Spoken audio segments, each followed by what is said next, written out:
Well, this is, I want to turn over my report now, but before I do that, as part of Rich's report, which is on student success, the first piece of that report is to talk to you about the college promise. And so you have at your place a handout on the college promise. It says Draft College Promise Program, okay? And let me just talk to you through that just a little bit quickly, but you can go ahead and read this. But essentially, we talked to the board in the planning retreat a year ago about taking some funds that we had left in a fund-free account and using those to do targeted scholarships.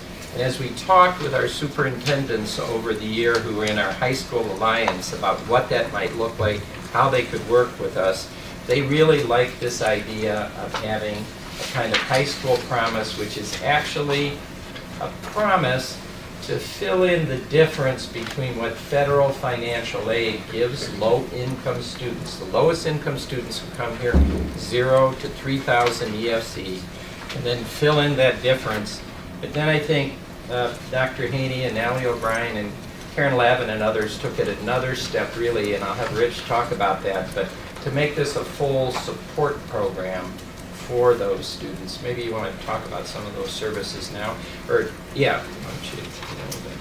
All right, so one of the things that when we started looking at the Promise program is we really wanted to make sure that we've learned some lessons from other things that we've been doing at the college to support those students so that they are successful from the time they come in and on to degree. So on their way in, we want to do a heavy dose of career planning and transfer planning with them so that they have a good, clear understanding, and we have an academic plan within that first semester so they know what they're going to do from early on until graduation. We're going to assign an academic coach to those students to work with them one-on-one. We're also going to monitor their progress. We now have the ability to automate the monitoring of the students. So if a student takes a class that is outside of their degree program, we'll have the ability to call them and say, hey, now you registered for this class, that's outside your degree program, what's happening? Or if they fall below a certain credit hour, we'll be able to follow up with them. So the academic coach will play an important role there. We're also going to do both peer mentoring and possibly professional mentors as well. Each of the students will be required to participate in leadership and student success workshops. And if they meet all of those criteria, there will be a small stipend for students that meet that criteria. So kind of a carrot, so to speak, to make sure that they're doing all the things that we want them to do that we know will help the student be successful. So that's all part of the Promise program. So if you look here and just turn the page on the handout you have and you look at this graph and you look at the bottom, so if you take 0, if you're a 0 EFC student, that means your expected family contribution is 0. That means your family income, they cannot afford to give you $1 towards your education.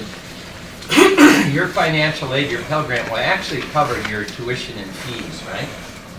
That's why you see that green line going up all the way over there on that chart. So what we are proposing to fill in is this gray area here, because for some students, that federal financial aid doesn't cover their cost of tuition and fees, right? So that's what we're proposing to fill in. And then if you turn the page here and look at this chart, this is our estimate of the number of those students coming from all the public high schools in the district that come in the fall, full time, 12 hours. So this is based on a 2015 group in the analysis. And you can see, if you look at the cost we're filling in, it's really not a lot. It's $24,000, $27,000. The biggest cost is in what Rich was talking about, the support services that will give those students. We feel that these students are not only just more vulnerable, many of them are first generation students, but we also think what the superintendents were so pleased about, and what we really want to use this promise for, is to get the message to the very low income students that you can get to college, you know. that you'll be able to afford it. And we want to send that message down to them when they're freshmen, so they don't turn out the lights and not keep going, right? So that's really what our thinking is here. This is really based on making sure there's access, but then also support on the other side. So if you turn the next page, this is the criteria, and I'm not going to take you through all that, but you can see we worked this out with the superintendents, and in the last meeting they brought some of their high school principals with, and we kind of worked on this together. And then the final piece of this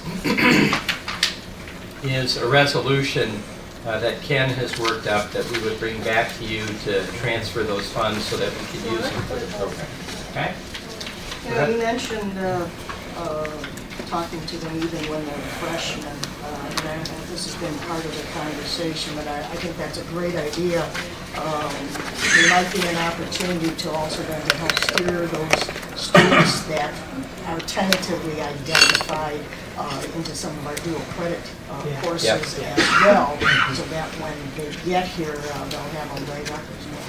Yeah, that's a great point. In fact, Jerry had mentioned Dr. Kay McClaney being here. We have her also speak to the high school superintendents and principals about pathways, and dual credit is an integral part of that, and making sure they get into a program, have dual credit opportunities, and then transition into the college. Because we really won't be able to identify them until they apply for admissions and fill out the paperwork for the FAFSA, right? Yeah. Yep. So if we can get that message out, when they're freshmen, that would be great. And one of the things the board may remember, we recently started some new work with Salesforce.com and TargetX to do applicant tracking on a much better basis. So if we have a contact with the student, even if they end up not doing dual credit, but at least we have their names, we have the ability now to follow up with them on a regular basis, a much more streamlined fashion than we had in the past. And so the hope too, once we get this going, is we're really asking you for enough funds to give us a 3-year window. Then it's going to be Karen Schmidt and myself and the foundation's job to try to look for funds down the road for this also, especially for the scholarship portion of that. We think we can fund that. And we really want to expand it actually, to get it out to 0 EFC, a little higher out too if we can get more funds. But it gives us something to go and ask for also from foundations and others. And then on this end of it here, I see, again, Rich and all his areas here providing the support. And as you're saying, Barb, we would start with folks, throughout the high school, get the message. But then it's really their senior year, you might even get down to the junior year, we start to having to make choices, track them, work with our folks in the Salesforce and recruiting to get them launched into CLC to be successful. When are you thinking that the first group of students that participate in this is going to happen? They would come here this fall, so we would go out and start publicizing it as soon as you pass this resolution in September, and assuming you do, we would then start publicizing it. We have a group already. The superintendents gave us a list of have given us staff who would work on this. We'd bring that staff together, and then we'd start getting the message down through the counselors, and we'd give folks into December, the students to declare, and then they have to fill out FAFSA by February. So here's the interesting thing. We brought this to the superintendents after discussing it several times and going through, and we said we can do this in 2 years, or we could really, really work hard and hustle and get this done in 1 year. And they all said, oh, please do it 1 year. We want you to do it right away. And so we said, okay, which I said, no problem. It's a lot of other people sort of know.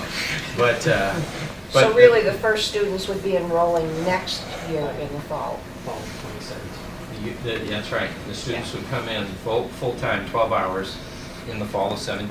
Correct. And the schools would have to identify then that they met these criteria during all of the years that they were in the high school, not just their senior year? No, that's the criteria. They have to meet it their senior year. But here's the thing.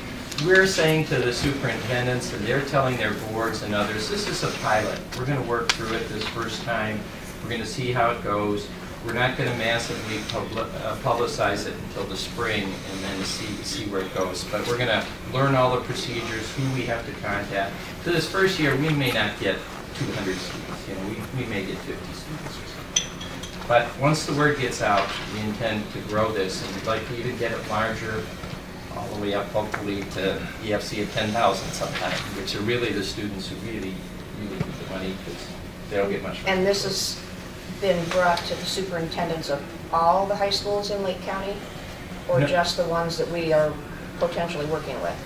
So we brought it, we worked with those superintendents, but we're sending out the information to all the superintendents. And Dr. Linda Yapo, who's worked with us, is going to make individual sort of sit-down discussions with the Stevensons of the world, the Highland Parks and Lake Forest and that sort of thing. Yeah. Who send us less than, well, about 20% of our students. Okay? This is for initial funding. Eventually, the foundation will be in charge of raising this money. Yeah, especially you know, there are parts of this that are programmatic. She's hiding back there. I see her. Yeah, yeah. What do you need, more? Sorry. Any other reaction? If I'm hearing that you're positive to this, we intend to bring it back in September. You have this month to ask us any questions, give me a call if there's anything in the materials. Just Yeah. some clarification, and I think this is going in a very positive direction here. But as I'm looking at the cost, like I said, we're not going to have 200 students the first year, so our cost is not going to be 200,000. So you're asking for 600,000 over 3 years. We could probably also scale that down a bit or do it up to a certain amount for each of the years, or however you want to word it. I'm pretty confident the first year is not going to be 200,000, so we wouldn't have to do the whole 600,000. Yeah, we can schedule it that way.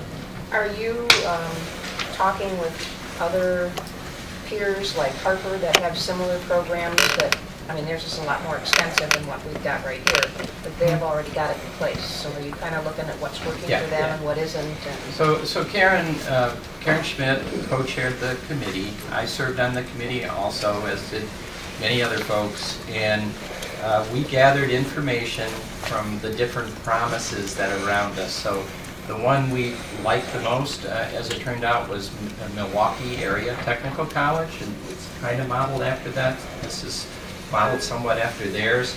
We looked at gateways, we looked at, oh my gosh, Kentucky Harpers, we looked at Tennessee's.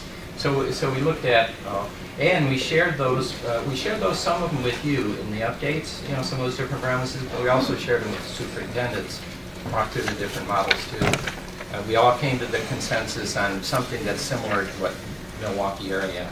And I talked to the chancellor there, and they use this model not only successfully to bring the students in, or they're coming in next year, I should say, but to identify the students, but they've also used it to raise more funds.